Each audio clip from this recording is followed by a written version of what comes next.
నా పేరు శిరీష అండి. నేను 2010 నుంచి ఇక్కడ చర్చి కోసం జేఎస్ఎం సంఘానికి వస్తున్నాను. నన్ను ఇక్కడ శ్యామల అనే సిస్టర్ నన్ను ఇక్కడ తీసుకొచ్చేదండి. అయితేను నాకు 2010లో కిడ్నీలో రాళ్ళకి ఆపరేషన్ చేశారు.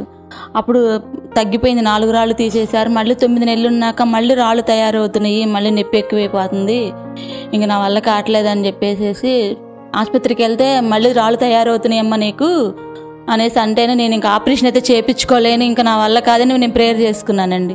ప్రేయర్ చేసుకున్నాను ఏంటంటే, దేవా నేను ఇంకా ఆసుపత్రికి అయితే వెళ్ళను, నేను ఇంకా నువ్వే నాకు తగ్గించాలి, నువ్వే నా తండ్రివి, నాకు ఇంకెవరు లేరు అని నేను ప్రేయర్ చేసుకుంటూ రోజు అలా వారం దేవుడి సన్నిధికి వస్తూనే ఉన్నాను. అయితే నాకు పోయిన సంవత్సరం 2013లో నెలకు 1 రాయి తప్పున 4 రాళ్ళు పడిపోయినాయి. దేవుడికి వందనాలు. అలానే తర్వాత మళ్ళీ నాకు 2013లో నేను అక్టోబర్ నెలలో మళ్ళీ ఆసుపత్రికి వెళ్తే, నీకు కుడి పక్కన ఎముకంత అరిగిపోయింది, నీకు నొప్పి తగ్గదమ్మా, ఇంకా నీ పక్క ఎముకలు కూడా తగ్గకుండా ఉండటానికి నేను మందులు ఇస్తున్నానని 2012లో ఇట్లా జరిగిందండి. తర్వాత రోజుకి 5 రకాల టాబ్లెట్లు వేసుకుంటూ ఉండేదాన్ని.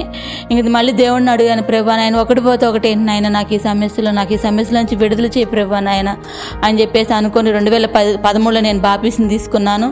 తీసుకున్న తర్వాత నేను మొన్న 2014లో ఫస్ట్ వారంలో అన్న ప్రేయర్ చేశారు.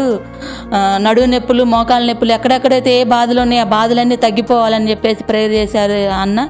నేను కూడా కుడి చేయి పెట్టుకొని ప్రేయర్ చేసుకున్నాను. నాకు ఆ రోజు నుంచి ఈ రోజు వరకు ఒక టాబ్లెట్ ఇక్కడ మింగట్లేదు. నాకు పూర్తిగా నయమైపోయింది. దేవుడు నాకు పూర్తిగా స్వస్థత ఇచ్చాడు.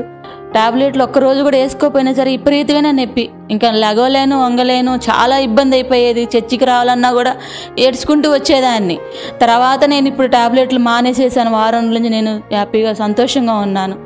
నాకు ఎలాంటి నొప్పి అంటూ లేదు. యేసు నామంలో మొత్తం పోయింది. దేవుడికి వందనాలు, శ్యామ్ కిషోర్ అన్నగా వందనాలు.